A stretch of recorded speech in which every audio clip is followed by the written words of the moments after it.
A lot of stuff, everything we learn on this thing, it suggests some new work needs to be done. There's a lot of stuff that we've learned since we were here first in 2009. There is so much more stuff that needs to be done. And last summary thing here is this is going to be a very difficult disease to manage. I've got a colleague in Florida that talks about, the easy diseases have all been figured out. This is going to be a tough one. And to manage it effectively right now, what I might recommend is that sanitation, detection of affected trees, and getting those out of an ocean before they become root trees for vectors that might be pathogen in that tree. Restricting root graft transmission. Another possibility, with Dutch elm disease and opiates and these other related diseases, that root grafts among trees will wound the pathogen from the diseased tree to the healthy tree. So understanding that avocado and then understanding how to handle that in the orchard would be something to consider. Fungicides, perhaps right now, I'm not as enthusiastic about fungicides as I once was. Jorge's going to be talking about insecticides, repellents, attractants for managing the vector, and hopefully the use of tolerant cultivars genotypes, and I'm not really optimistic there. This is kind of a dire situation. So last thing is to keep this disease out of California. Once you get it here, it's going to be a much more difficult situation here than trying to keep it outside the borders. So Keith has got his website. He's got an extension website, and understand there's a Laurel Wilt folder. In that is all kinds of material about Laurel Wilt. So if you guys are interested in any reading material past the double-sided handout that he has, these are some of the publications there. I know he's got stuff from Jonathan and Jorge as well. You can go to his website, and there's a lot of stuff out there for educate yourself some more. Thank you to a lot of people. I mean, I didn't do this work for myself, but a lot of people who are involved with this. Jorge and Jonathan are members of a very large team working on this disease throughout the country. Next piece, we've covered funding from a lot of different sources. Again, this is expensive work. These are some of the sources of funding. And I think what we're going to do is questions at the end of the game. So please hope on your questions.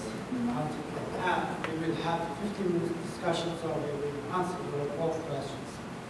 So our next speaker is Dr. Jorge Pena. He's an entomologist, and he's working on vector battery angiography.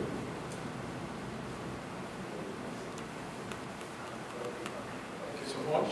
Thank you for inviting us to be here. I'm going to talk about a little that we know about the red bay ambrosia beetle. But first, I would like to acknowledge the people that they are co-authors of this this presentation.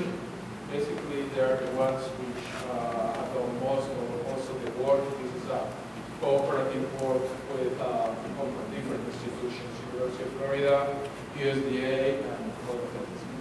So first of all, let's differentiate between bark beetles and ambrosia beetles. Several of you in the audience know about it, but basically bark beetles are those that breathe and feed beneath the bark of the phloem of the outer system, silent, while the ambrosia beetles, which are also in the same family, and the subfamily like the bark beetles, they breathe the silent, but most important, they feed fungi that they grow in their galleries. And one of the factors that characterize them is to possess an organ called mecangium. The mecangium is a structure that is sac-like. It can be found in the mandibles of the beetle. It can be found in the coxa. It can be found in the pronotomies. A specialized structure that they have evolved used to transport fungi in dispersion. These fungi, what they're going to do is approach the tree host. They start boring into it. They deposit their eggs and they start gardening that fungi. That fungi is what the larva is going to feed on. And by doing so, the female that is doing that excavating, it will develop galleries with different types of architecture, and some of them can be horizontal to the wood grain, other ones will be vertical, etc. The females are the ones that go through the fungus. They possibly mate or not with the male offspring. The males are almost unknown.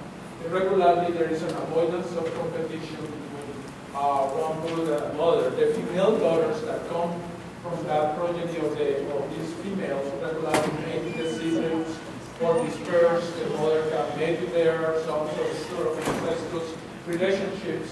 And some of the females might act as nannies and they help the progeny of the sisters, or they don't mate, or they disperse to other trees. The case studies, the red-bay ambrosia beetles are the word glabratus, and the name says it is glabratus. You don't find any hairs, let's put it that way, in its body, so it's completely smooth. And as I mentioned before, it carries in the mandible structure of the candia. Here you can see these sections. Here, if somebody is going to do the culture of it, you will find this fungus, Rafaelia lauricola, that is the one responsible for Laurel. In the whole world, that means in Asia, India, Myanmar, Taiwan, Bangladesh, and Japan, where people have collected for years these beetles, they have collected from hosts in the Lauraceae, such as Lycia, Shorea, but also in some species in another families, such as the Fanaceae. When the beetle arrived here, it's presumed that in 2004, possibly arrived in cargo or woody products, is a guess, but that's perhaps the way that it came here. What the beetle does is that basically, again, construct a tunnel, lay their eggs, inoculate spores from the mecangium, and then they start cultivating or gardening that fungus, and the larva is going to feed in that fungus. They're not going to feed on the wood, but in the fungus. So they're the name ambrosia, food of the gods, and that's what they feed on.